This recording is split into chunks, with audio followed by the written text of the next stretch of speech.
Alhamdulillah, puji syukur kita panjatkan kehadirat Allah Subhanahu wa taala yang telah memberikan kesehatan dan kesempatan bagi kita semua sehingga kita masih dapat hadir di sekolah yang sangat kita cintai ini, sudah melalui proses belajar mengajar dan dilanjutkan dengan acara diseminasi calon guru penggerak angkatan 6 Kota Solo. Salawat berantakan salam kita kirimkan ke Allah Nabi Muhammad SAW dengan iringan doa Allahumma sholli ala sayyidina Muhammad wa ala ali sayyidina Muhammad. Mudah-mudahan dengan seringnya kita bersalawat menjadi pertolongan bagi kita di yaumil mahsyar. Amin amin ya rabbal alamin. Yang sama-sama kita hormati Ibu Kepala Sekolah SD Negeri 10 Suku dan sama-sama yang kami hormati adalah Bapak dan Ibu Majelis Guru serta staf SD 10 Suku. Tidak memperpanjang mukadimah, adapun acara kita pada diseminasi hari ini, yang pertama pembukaan yang sedang berlangsung, yang kedua lagu Indonesia Raya, yang ketiga kata sambutan dari kepala sekolah, yang keempat diseminasi yang akan disampaikan oleh Bu Saprianti dan saya sendiri, yang kelima penutup. Sebelum kita memasuki acara yang kedua, marilah kita membacakan basmalah Bismillahirrahmanirrahim. Acara yang kedua yaitu lagu Indonesia Raya yang dipimpin oleh Ibu Yana. Kepada Ibu Yana kita persilahkan.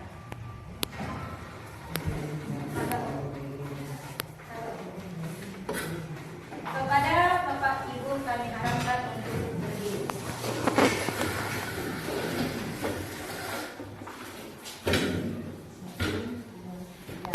Indonesia tanah airku, tanah tumpah darahku.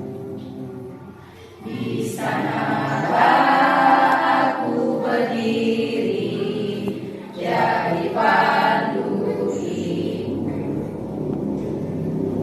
Indonesia kebangsaanku, bangsa dan tanah airku. Marilah kita berseru, Indonesia bersatu. Kepada Bapak dan Ibu dipersilakan duduk kembali.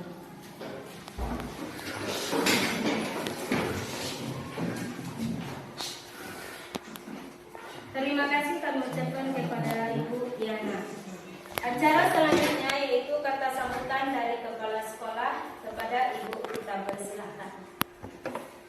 Terima kasih kepada pembawa acara. Assalamualaikum warahmatullahi wabarakatuh. Waalaikumsalam warahmatullahi wabarakatuh. Puji syukur tidak lupa kita ucapkan kehadirat Allah Subhanahu wa taala. Berkat rahmat dan karunia-Nya kita dapat berkumpul di ruangan yang sangat kita cintai ini. Salawat beserta salam tidak lupa kita aturkan selalu kepada Nabi kita Muhammad SAW. Semoga kita harapkan syafaatnya kelak di yaumul mahsyar. Amin ya rabbal alamin.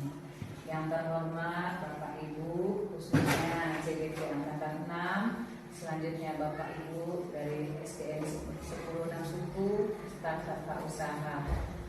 Pada siang hari ini kita akan melaksanakan diseminasi guru penggerak Angkatan 6. Semoga kegiatan yang akan dilaksanakan dalam rangka diseminasi keyakinan kelas untuk membangun budaya positif yang akan dilaksanakan sebentar lagi berjalan dengan lancar. Semoga apa yang akan disampaikan oleh guru calon penggerak Angkatan 6 yaitu Ibu Rusda dan Ibu Saprianti dapat kita terima materinya dengan baik dan dapat memberikan dampak positif khususnya bagi pembelajaran di kelas, sehingga apa yang mereka sampaikan nanti bisa menjadikan hal yang lebih baik lagi dalam proses pembelajaran dan juga memberikan dampak nyata yang akan kita tunggu sinerginya khususnya Ibu Saprianti dan Ibu Rusda bagi kelas yang lain dan juga Bapak Ibu guru yang sedang mengikuti SPDP, sehingga ini memberikan magnet positif bagi kita semua. Harapan kami semoga khususnya harapan saya sebagai kepala sekolah, semoga kegiatan diseminasi pada siang hari ini berjalan dengan lancar sehingga nanti Ibu Saprianti dan Ibu Rusda lulus dalam kegiatan CGP angkatan 6. Amin. Dan menyusul bagi Bapak Ibu yang sedang mengikuti CGP angkatan 11, semoga SD 10 lebih maju di kemudian harinya. Hanya itu sambutan dari saya, terlebih terkurang saya akhiri dengan Assalamualaikum warahmatullahi wabarakatuh. Terima kasih kami ucapkan kepada Ibu Kepala Sekolah yang telah memberikan sambutan. Acara selanjutnya yaitu penyampaian materi budaya positif. Yang pertama akan disampaikan oleh Ibu Saprianti. Pada Ibu Saprianti kita persilakan. Selamat Bu Saprianti. Berapa? Ya.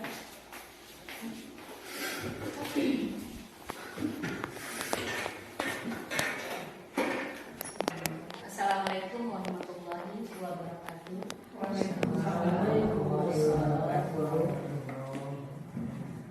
Pertama sekali, marilah kita sama-sama bersyukur kepada Allah yang selalu melimpahkan rahmat dan karunia-Nya kepada kita, sehingga kita masih bisa berkumpul di ruangan ini dalam rangka melaksanakan kegiatan diseminasi.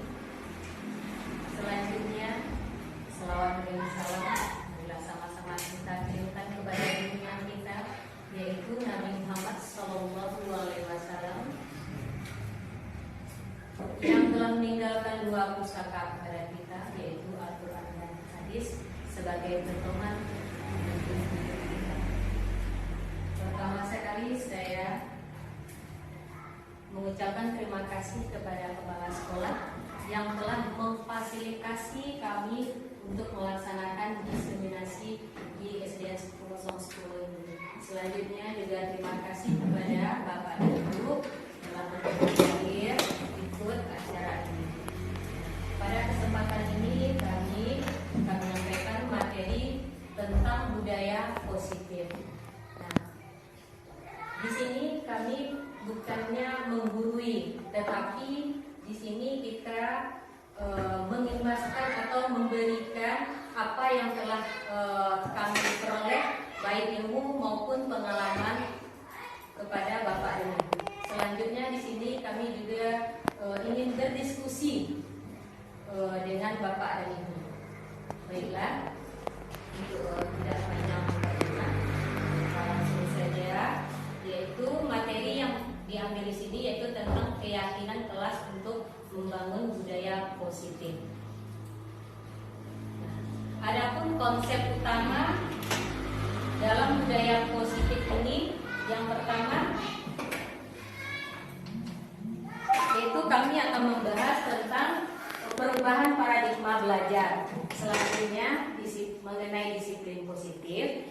Yang ketiga mengenai kebutuhan dasar manusia. Yang keempat motivasi perilaku manusia. Yang kelima posisi kontrol restitusi. Selanjutnya yang keenam keyakinan kelas. Dan yang terakhir adalah segitiga restitusi. Dalam pembelajaran budaya positif ini kita beranjak dari pembelajaran paradigma belajar, yaitu pembelajaran paradigma baru dirancang dengan berdiferensiasi sehingga setiap siswa belajar sesuai dengan kebutuhan dari tahap perkembangannya untuk mewujudkan profil pelajar Pancasila. Nah, di sini sebagaimana yang kita ketahui bahwa setiap murid kita itu mereka tuh berbeda, sehingga kebutuhan mereka tuh juga berbeda, sehingga kita melaksanakan budaya positif ini dalam rangka mewujudkan profil pelajar Pancasila. Selanjutnya budaya positif. Nah, sebelum kita lanjut, saya ingin bertanya dulu kepada Bapak dan Ibu, apa sih yang kita ketahui tentang budaya positif itu? Sebelum ini apa yang kita ketahui tentang budaya positif? Menanamkan disiplin, ya. Ada lagi, Ibu? Kebiasaan berdoa Bias. dalam kelas. Iya, kebiasaan berdoa saat di kelas. Jadi budaya positif itu adalah budaya positif merupakan perwujudan dari nilai-nilai atau keyakinan universal yang diterapkan di sekolah. Jadi budaya positif itu adalah nilai-nilai apa yang telah biasa kita terapkan di sekolah, di kelas maupun di sekolah. Selanjutnya, budaya positif diawali dengan perubahan paradigma tentang teori kontrol. Nah, selama ini kita berangkat sebagai guru yang merasa berkewajiban kalau kita itu mengontrol perilaku siswa agar mereka berperilaku sesuai dengan yang kita harapkan. Jadi selama ini ternyata kita selalu kita yang mengarahkan anak didik kita untuk berbuat bertingkah laku sesuai dengan yang kita harapkan. Nah, jadi sebelum kita lanjutkan lagi, Bapak dan Ibu, saya ingin sebuah permainan. Saya minta Bapak Ibu buka telapak tangannya. Kemudian untuk kita bayangkan di telapak tangannya itu ada sesuatu yang paling berharga. Kemudian genggam kuat-kuat, jangan dilepaskan. Jangan dilepaskan Bapak dan Ibu. Nah, silakan buka matanya. Bayangkan apa yang paling berharga tadi di tangan Ibu. Kemudian sudah dikepal, digenggam kuat-kuat. Nah, kemudian saya minta Bapak dan Ibu buka matanya, tangannya tetap dikepal. Nah, selanjutnya saya ingin salah seorang dari Bapak dan Ibu mau jadi sukarelawan untuk meminta temannya atau membujuk agar mereka bisa membuka kepala anaknya. Silakan.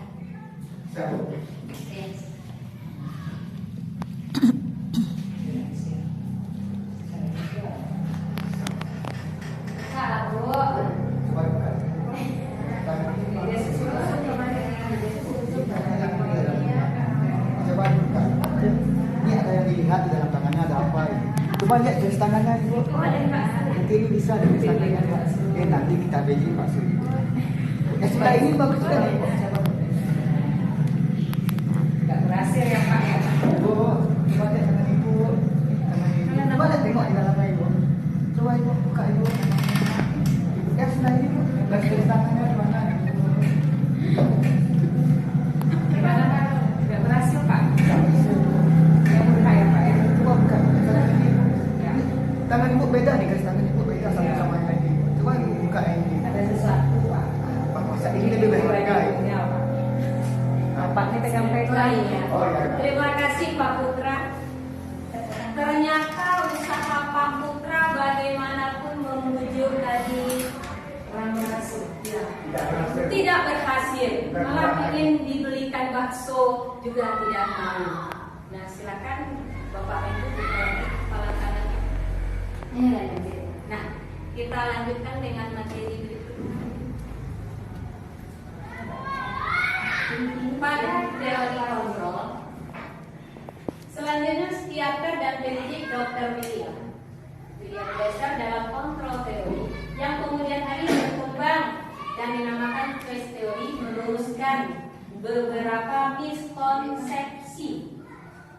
miskonsepsi tentang makna kontrol.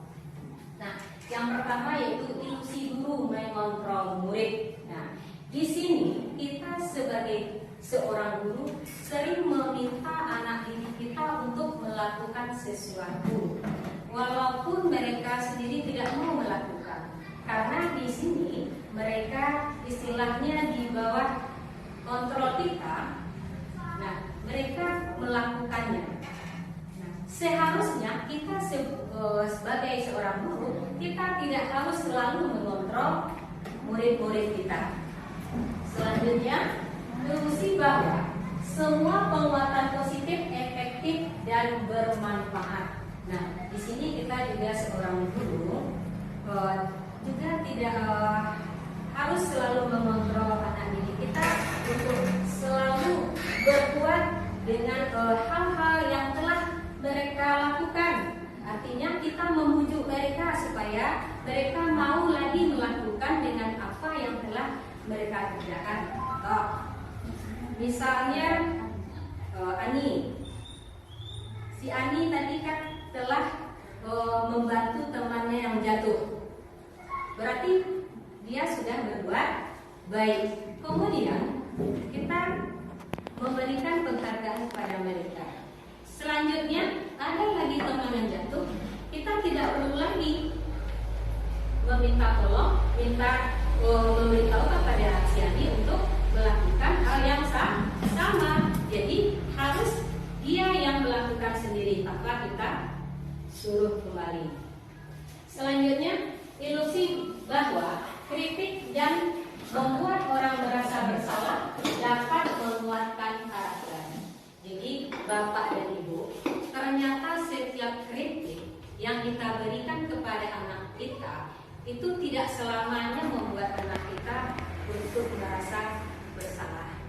Nah, selanjutnya adalah ilusi bahwa orang dewasa memiliki hak untuk memaksa. Jadi orang-orang dewasa atau kita sebagai seorang guru tidak harus mempunyai tanggung jawab untuk selalu meminta anak kita untuk melakukan sesuatu. Nah, jadi intinya berikanlah kepada anak didik kita itu mereka yang ingin melakukan hal-hal tersebut. Selanjutnya kita akan membahas perubahan paradigma stimulus respon, teori kontrol dan teori pilihan. Nah, di sini ada 2 kolom, stimulus respon yang biasa kita lakukan, kemudian teori kontrol atau pilihan. Nah, yang biasa kita lakukan, kita mencoba mengubah orang agar berpandangan sama dengan kita. Berarti anggapan kita mencoba mengajak orang, berarti kita harus mempunyai pandangan yang sama terhadap orang. Tetapi pada teori kontrol, kita yang berusaha memahami pandangan orang lain tentang dunia. Selanjutnya, pada stimulus respon, perilaku guru dilihat sebagai suatu kesalahan. Jadi pada stimulus respon kita menganggap bahwa seseorang anak kita telah melakukan kesalahan, berarti mereka telah berbuat salah. Namun pada teori kontrol, semua perilaku yang telah dilakukan, baik anak kita telah berbuat salah, pasti mereka melaksanakannya dengan adanya suatu tujuan. Nah, kemudian ada lagi, orang lain bisa mengontrol saya. Jadi pada stimulus respon, orang lain bisa mengontrol kita. Nah, sedangkan di teori kontrol, hanya Anda atau hanya bisa kita yang mengontrol diri kita sendiri. Nah, kita kembalikan kepada permainan kita tadi. Nah, tadi apa yang telah Bapak Ibu genggam tadi? Berarti itu adalah berharga bagi diri kita. Nah, pada teori kontrol, apa yang berharga bagi kita, apa yang ada bagi diri kita, jadi hanya kita sendiri yang mengontrol. Nah, jadi itu inti dari permainan tadi. Nah, jadi Bapak dan Ibu, dari semua ini dapat kita ambil kesimpulan bahwa pada stimulus respon di sini dan kita dalam menangani anak pasti ada yang menang dan ada yang kalah. Selama ini yang kita lakukan. Ada anak yang merasa salah, ada yang merasa menang. Tetapi pada teori kontrol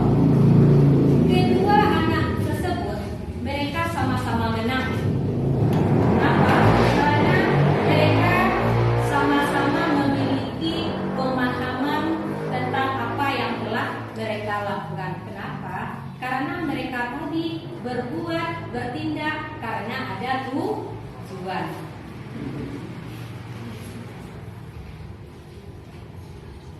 Selanjutnya kita membahas tentang yang kedua, yaitu tentang disiplin positif. Sekarang kita minta kepada Bapak dan Ibu dulu disiplin. Kita sudah biasa melaksanakan disiplin. Nah, apa yang dimaksud dengan disiplin kita di sini? Taat, iya. Belajar, Iya. Nah, mematuhi. ya. Nah, di sini pada budaya positif ini, disiplin berasal dari bahasa Latin yaitu disiplin yang artinya belajar. Berarti disiplin ini maksudnya adalah belajar. Selanjutnya, makna asal dari kata berkonotasi dengan disiplin diri dari murid-murid Sokrates dan Plato. Selanjutnya, disiplin diri. Disiplin diri ini adalah membuat orang bagaimana dia bisa menggali potensinya untuk menuju sebuah tujuan tentang apa yang ingin dihargai. Jadi disiplin ini adalah berhubungan dengan disiplin diri. Nah, yaitu mereka menggali potensi apa yang mereka ada untuk menuju suatu tujuan. Nah, namun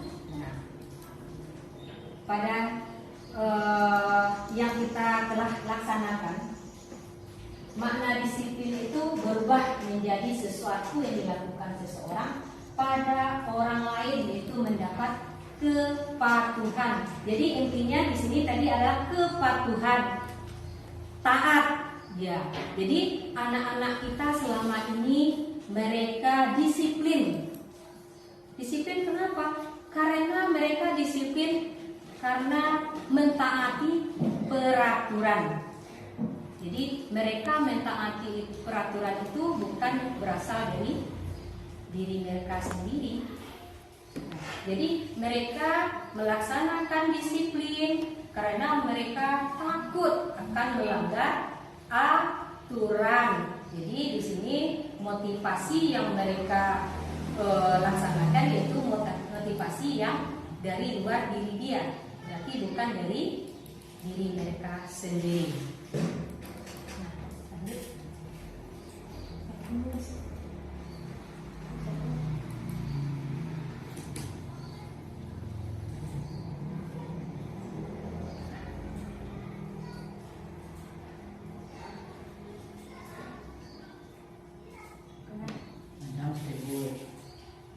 Nah, kita lanjut makna disiplin. Nah, ini makna disiplin dalam budaya positif itu. Belajar mengontrol diri dengan menggali potensi yang ada pada diri kita agar mencapai tujuan yang mulia, yaitu sesuatu menjadi seseorang yang kita inginkan berdasarkan nilai-nilai yang kita hargai. Nilai-nilai itu yaitu nilai-nilai keyakinan yang universal yang sesuai dengan profil Pancasila.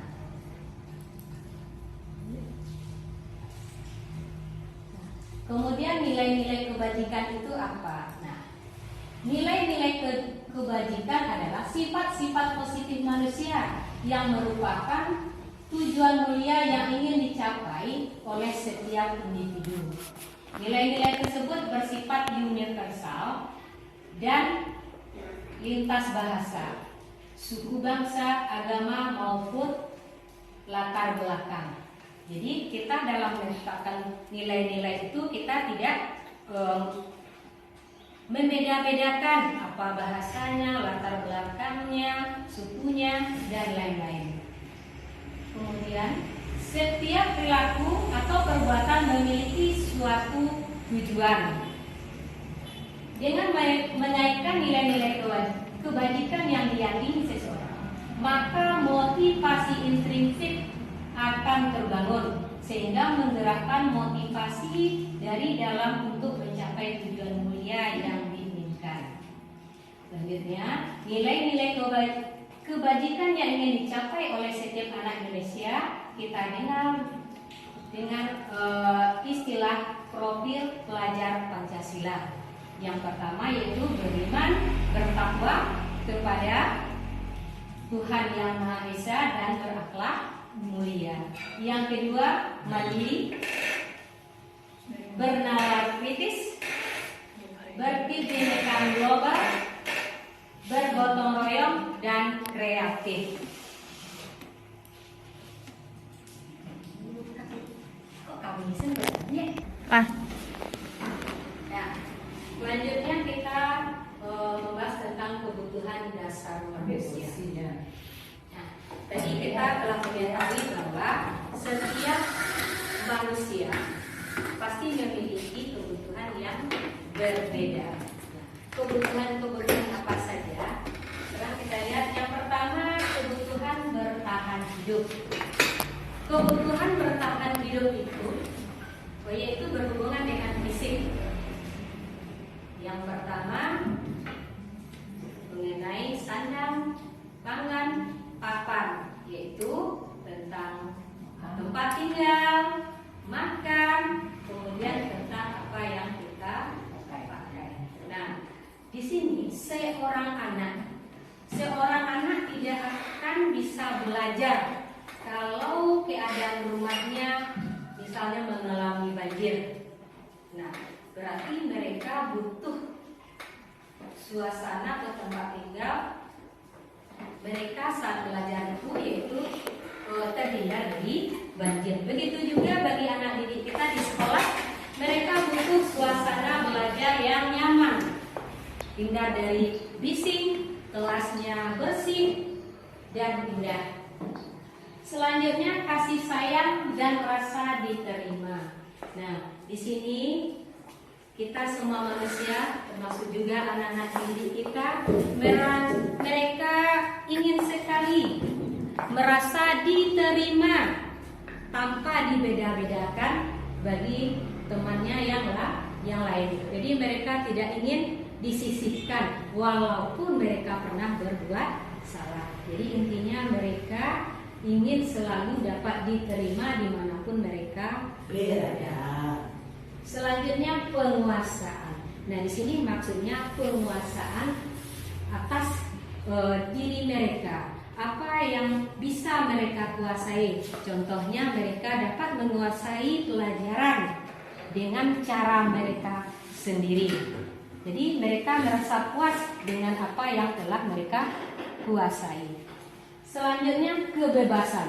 Nah, di sini bebas atau merdeka. Jadi anak murid kita, anak didik kita, mereka menginginkan bebas untuk berkarya sesuai dengan minat dan bakat mereka.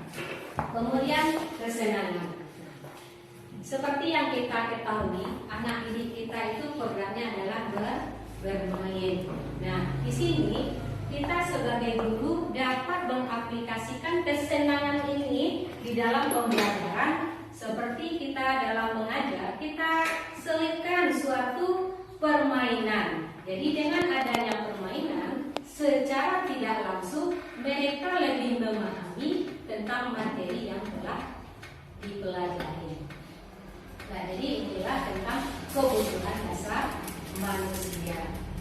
Nah, Bapak dan Ibu, tugas kita sebagai guru adalah bagaimana kita seorang guru dapat memenuhi kebutuhan anak didik kita di dalam proses pembelajaran. Kita lanjut tentang motivasi perilaku manusia. Nah, motivasi itu terbagi dua.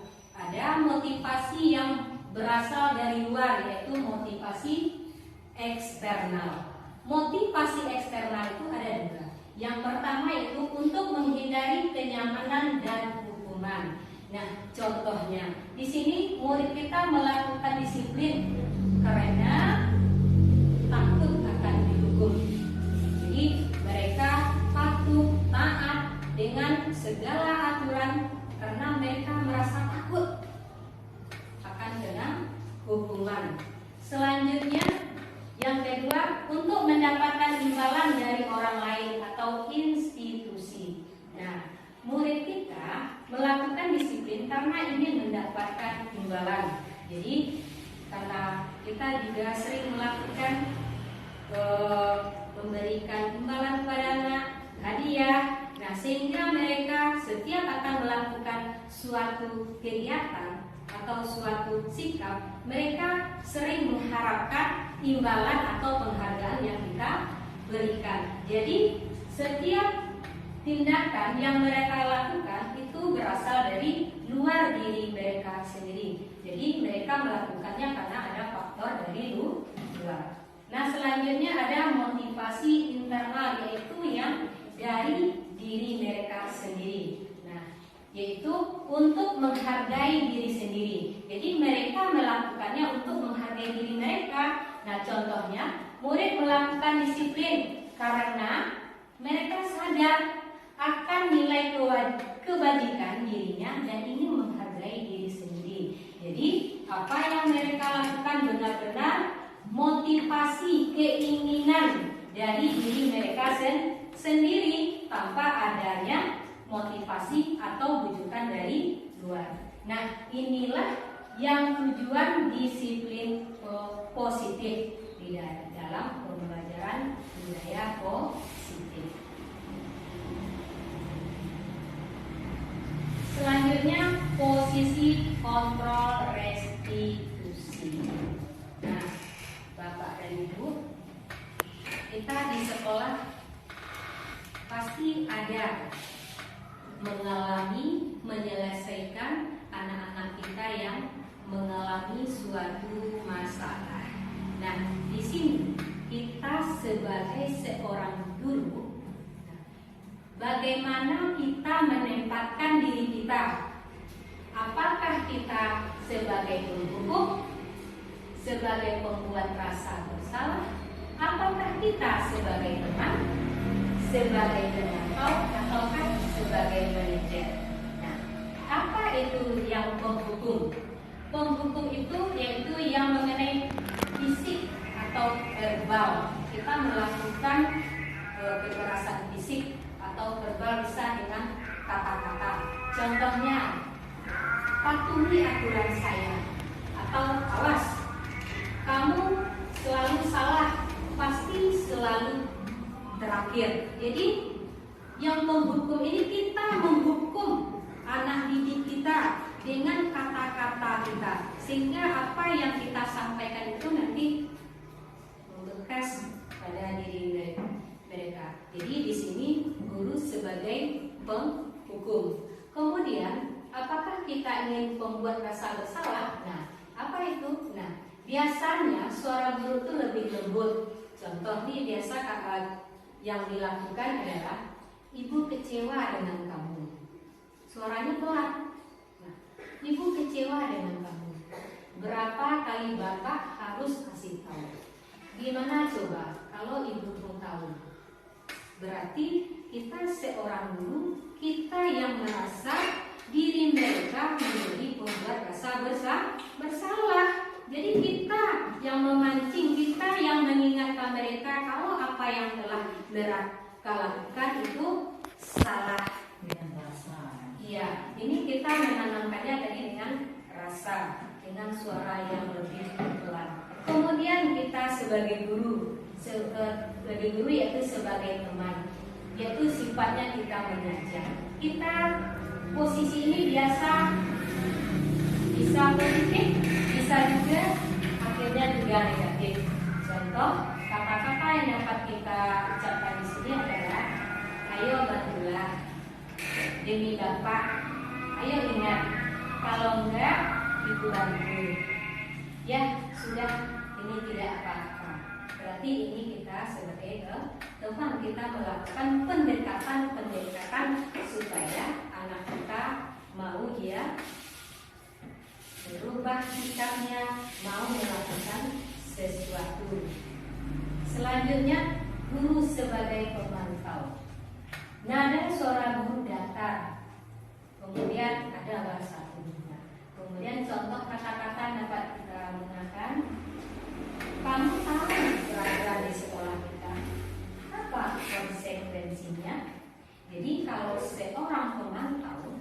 kita dapat memberikan menjelaskan kepada anak didik kita tentang peraturan-peraturan yang telah kita buat atau kita sepakati bersama, yaitu yang telah kita buat di awal-awal pembelajaran. Kemudian kita mengembalikan kepada mereka. Jika mereka melanggar aturan yang telah dibuat, berarti mereka harus menanggung konsekuensinya. Berarti mereka harus melaksanakan konsekuensinya. Selanjutnya, guru itu sebagai manajer, yaitu dengan mengajukan pertanyaan-pertanyaan. Contoh, apa yang kita yakini? Kalau kamu meyakini, maukah kamu memperbaikinya? Kalau tidak, kira-kira apa sih yang harus kamu perbaiki? Nah, ini adalah sebagai manajer. Nah, dari yang 5 ini, satu yang ingin kita capai adalah posisi kita sebagai guru, yaitu sebagai manajer.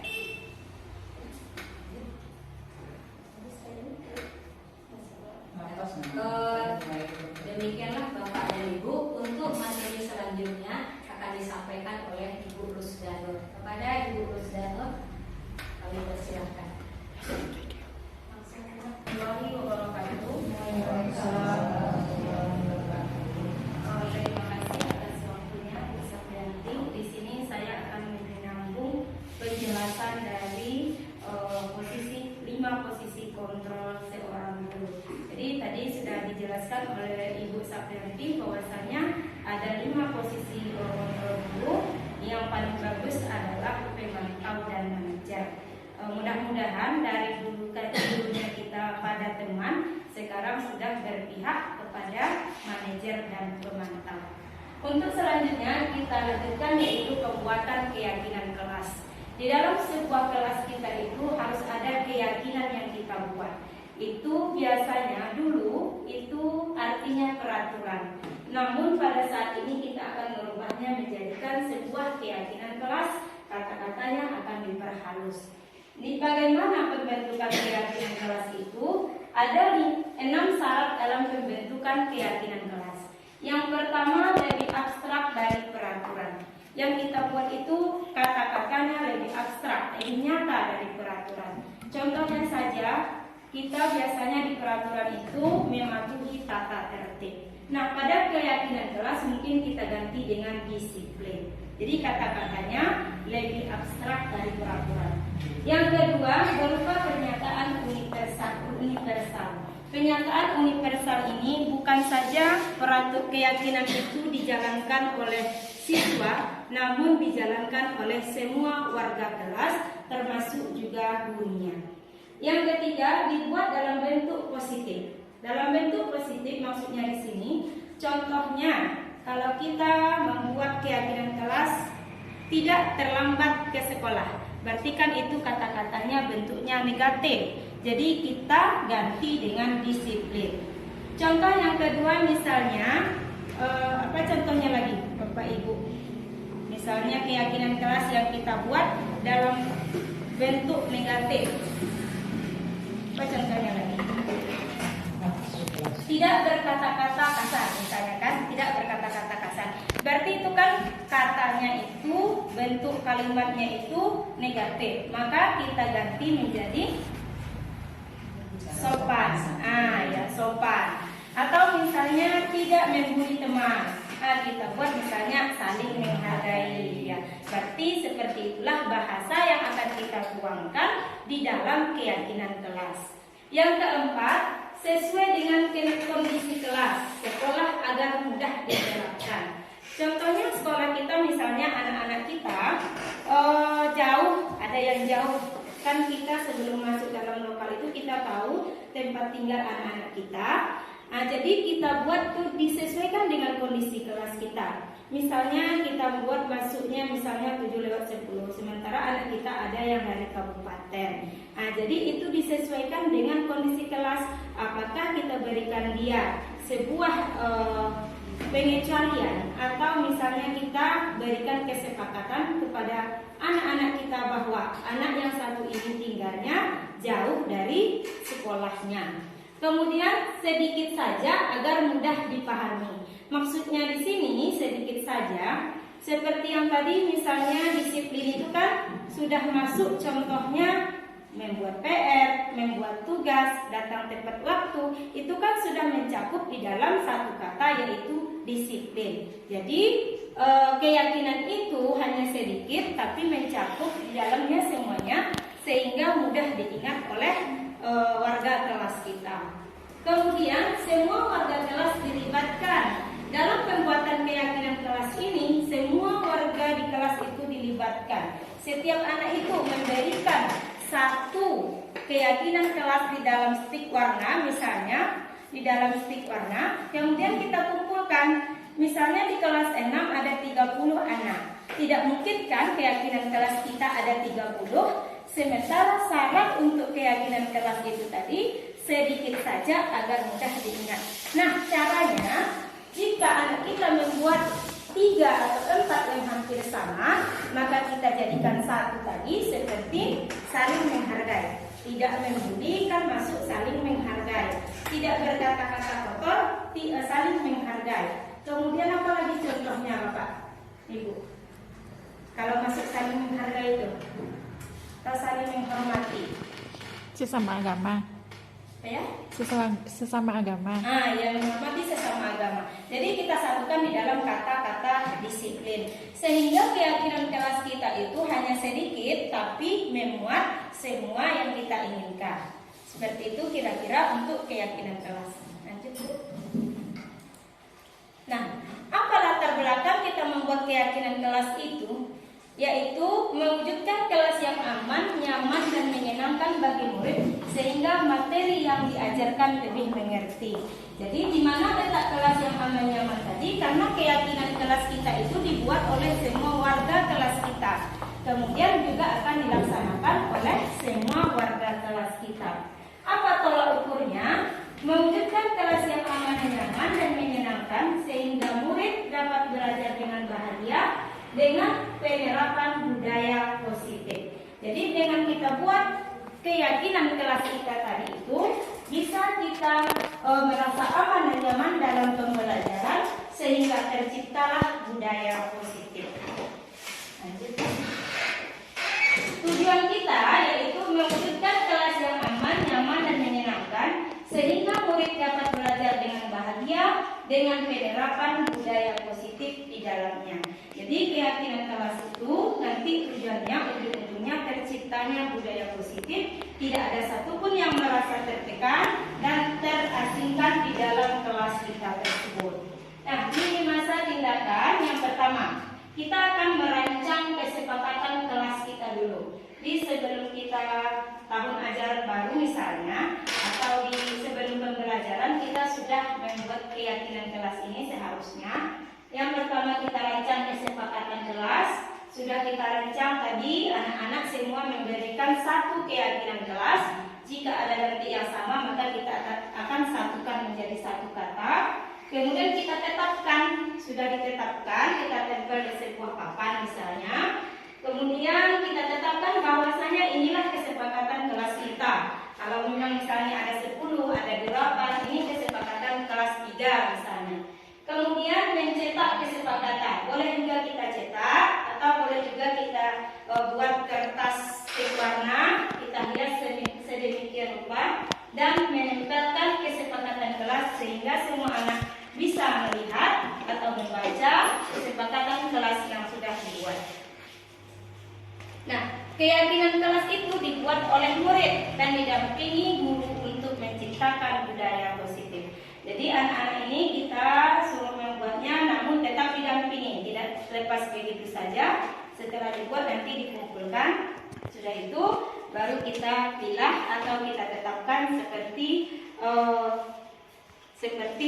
yang tadi apa namanya bukan ketetapan kelas tadi membuat. Iya. Nah, bagaimana proses pembuatan kesepakatan kelas itu? Prosesnya hampir mirip seperti ini. Nanti sudah dibuat stik warna, ditempelkan di papan tulis satu-satu misalnya.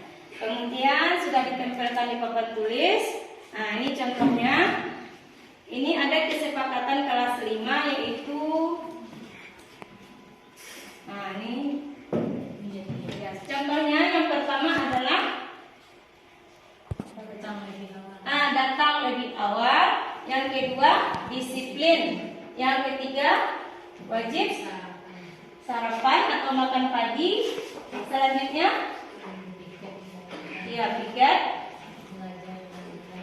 belajar dengan giat, jujur, kemudian percaya diri, yang terakhir tersenyum, sapa, dan salam atau 6S. Lanjut. Nah, ini contohnya kesepakatan kelas 6 yang kita ambil dari sebuah media sosial. Di sini ada kesepakatannya, kami guru dan murid kelas 6 SD 03 Pajul sepakat. Yang pertama, selalu menjaga kebersihan kelas dan menjaga halaman sekolah. Ini berarti sudah mencakup untuk sekolah, bukan di kelas saja. Saling menghargai dan menghormati, selalu bekerja sama, saling membantu dan bergotong royong, mengambil keputusan dengan musyawarah, meningkatkan disiplin, membudayakan membaca, saling semangat belajar. Ini merupakan contoh, boleh kita tambah dari kesepakatan kelas yang sudah ada ini. Lanjut. Nah, materi yang terakhir yaitu segitiga restitusi. Setelah kita tadi mengetahui bahwasanya 5 posisi kontrol guru, kemudian dilanjutkan dengan pembuatan keyakinan kelas. Nah, segitiga restitusi ini merupakan sebuah penyelesaian seandainya ada juga hal-hal yang terjadi ketika kita berada di posisi kontrol, pemantau, dan manajer. Apa itu restitusi? Restitusi itu adalah proses penciptakan kondisi bagi murid untuk memperbaiki kesalahan mereka, sehingga mereka bisa kembali pada kelompok mereka dengan karakter yang lebih kuat. Restitusi juga merupakan proses kolaboratif yang mengajarkan murid untuk mencari solusi untuk masalah mereka dan membantu murid berpikir tentang orang seperti apa yang mereka inginkan atau tujuan yang mulia dan bagaimana mereka harus memperlakukan orang lain. Jadi segitiga restitusi ini, di sini kita akan berkolaborasi dengan siswa. Hal apa yang dilakukannya maka kita kembalikan kepada dirinya sehingga nanti akan dapat hasilnya bagaimana cara memuliakan orang lain tanpa diri kita pun tersakiti. Lanjut Bu. Nah, ini ciri-ciri restitusi. Yang pertama, bukan untuk menebus kesalahan, namun untuk belajar dari kesalahan. Jadi siswa yang berbuat salah tadi dia tidak menebus kesalahannya. Selama ini mungkin kita sudah keliru ketika anak bersalah. Memang kita suruh dia untuk menebus kesalahannya dengan beberapa sanksi, mungkin beberapa hukuman. Namun pada langkah-langkah segitiga restitusi ini itu bukan menebus kesalahan, namun belajar dari kesalahan. Yang kedua, memperbaiki hubungan. Nah, jika anak kita membuat kesalahan, kita akan berusaha memperbaiki hubungan baik dengan temannya tadi yang bermasalah ataupun dia dengan diri kita sebagai guru. Yang ketiga, di sana kita ungkapkan tawaran atau bukan paksaan. Kita di sana menawarkan, bagaimana kalau seperti ini? Apa peraturan sekolah kita? Bagaimana kalau Ananda misalnya melanggarnya? Apa konsekuensinya? Jika anak kita sudah tahu konsekuensinya, maukah kamu merubah perilaku itu? Berarti itu merupakan adalah ciri-ciri restitusi. Restitusi menuntun untuk melihat ke dalam diri. Jadi anak ini nanti akan melihat ke dalam diri, bukan menyalahkan orang lain. Dia akan mengintrospeksi dirinya, apakah yang telah saya perbuat. Dia bukan mencari kesalahan. Restitusi mencari kebutuhan dasar yang mendasari tindakan. Sebagaimana yang sudah dijelaskan Ibu Saprianti tadi, bahwasanya setiap anak itu melakukan tindakan ada alasannya, ada tujuannya. Mengapa dia meloncat dari pagar misalnya kan? Ada alasannya. Karena dia terlambat. Mengapa dia terlambat misalnya? Ada pula alasannya di rumahnya. Nah, jadi itu merupakan langkah-langkah kita segitiga restitusi dalam menjalaninya sehingga anak ini tidak merasa bersalah. Kemudian restitusi adalah cara yang paling baik. Restitusi fokus pada karakter, bukan tindakan. Jadi restitusi ini fokus kepada perubahan karakter anak, bukan tindakannya yang kita fokuskan, cuma perubahan karakter yang akan kita tanamkan melalui keyakinan kelas. Restitusi fokus pada solusi. Jadi jalan keluar yang kita ambil itu nantinya akan menjadi sebuah karakter dan tidak diulangi lagi.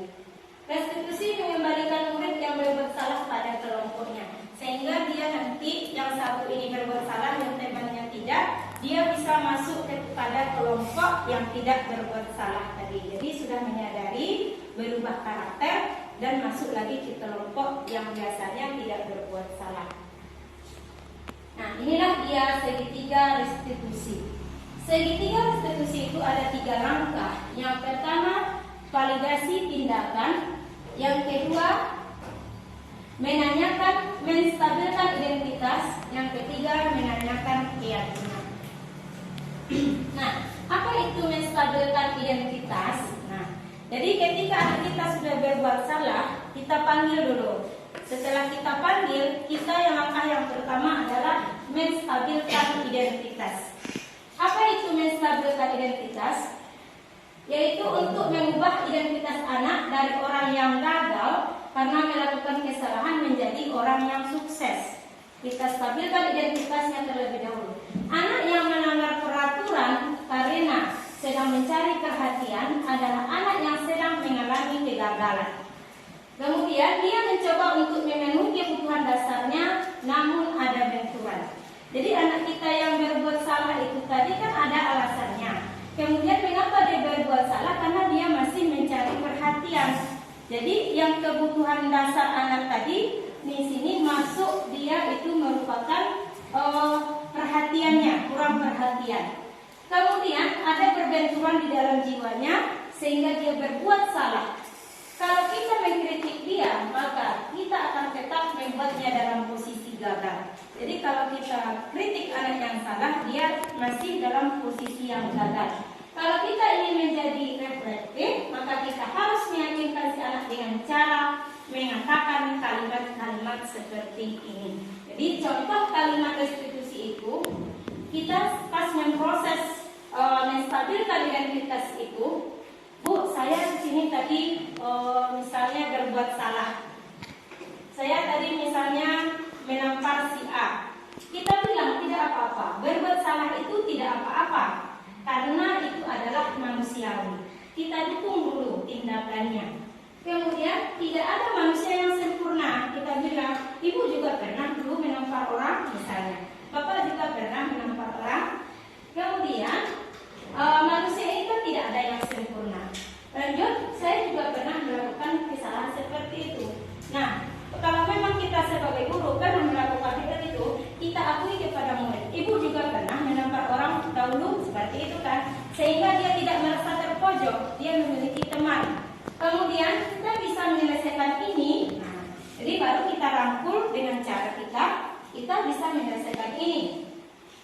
Bapak atau ibu tidak tertarik mencari siapa yang salah. Jadi kita bilang kepada anak, sebenarnya ibu di sini tidak mencari yang salah, cuman di sini ibu ingin mencari solusi dari permasalahan ini. Kemudian kamu juga berhak seperti itu. Lanjut, apakah kamu sedang menjadi teman baik buat dirimu sendiri? Menstabilkan identitas ini, kita tanya kepada anak kita itu, apakah kamu sekarang sudah berbuat baik terhadap dirimu? Selain kata-kata yang tadi, kita kunci dengan kata-kata itu. Misalnya jawabnya tidak, Bu, seperti itu kan. Langkah yang kedua, validasi tindakan yang salah. Kita validasi lagi. Setiap tindakan yang dilakukan ada tujuannya. Sudah kita bahas tadi, yaitu memenuhi kebutuhan dasar. Kalau kita memahami kebutuhan dasar, apa yang mendasar pada sebuah tindakan, kita akan bisa menemukan cara-cara paling efektif untuk memenuhi kebutuhan tersebut. Setelah kita dukung tadi menstabilkan identitas perilakunya, contohnya tadi apa yang kamu kerjakan, ibu juga pernah seperti itu. Memang manusia itu tidak ada yang sempurna. kita sudah merangkul dia tadi, masuk kita kepada dia tindakan yang salah.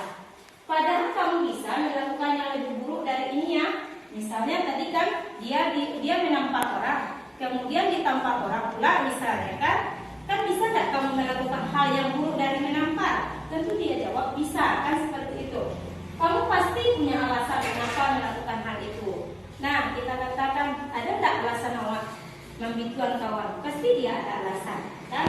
Kemudian kamu patut bangga pada dirimu sendiri karena kamu telah melindungi sesuatu yang penting buat kamu.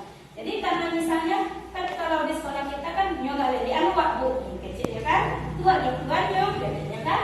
Jadi itu kan dia melindungi dirinya. Alasannya dia itu melindungi dirinya. Kemudian kamu boleh mempertahankan sikap itu, tapi kamu harus menambahkan sikap yang baru. Kita kunci, kamu boleh mempertahankan sikap itu, maksudnya sikap melindungi diri kamu itu, namun harus ditambahkan dengan sikap yang baru. Ini pada langkah validasi tindakan yang salah. Masuk kita ke langkah yang terakhir, yaitu menanyakan keyakinan. Teori kontrol menyatakan bahwa kita pada dasarnya itu motivasi secara internal. Jadi kalau sudah motivasi itu dari internal bukan eksternal, merasa ingin dihargai, maka di sini teori kontrol akan berlaku. Ketika identitas sukses telah tercapai, langkah yang pertama, dan tingkah laku yang salah telah divalidasi, maka anak siap untuk dihubungkan dengan nilai-nilai yang dia percaya dan berpindah menjadi orang yang dia inginkan. Pertanyaan di bawah ini menghubungkan kepada keyakinan anak dengan keyakinan kelas atau keluarga. Nah, setelah kita tahu dari bahwasanya kamu boleh mempertahankan sikap itu, namun ada yang harus kamu tambah sikap yang baru. Nah, apa keyakinan kelas kita? Nah, kita tanya itu, apa keyakinan kelas kita atau apa keyakinan sekolah kita? Contohnya harus berpakaian seragam. Misalnya, ini contohnya anak kita nggak pakai sepatu, misalnya kan kita tanya identitas masalahnya apa, tindakannya apa, kemudian keyakinannya apa.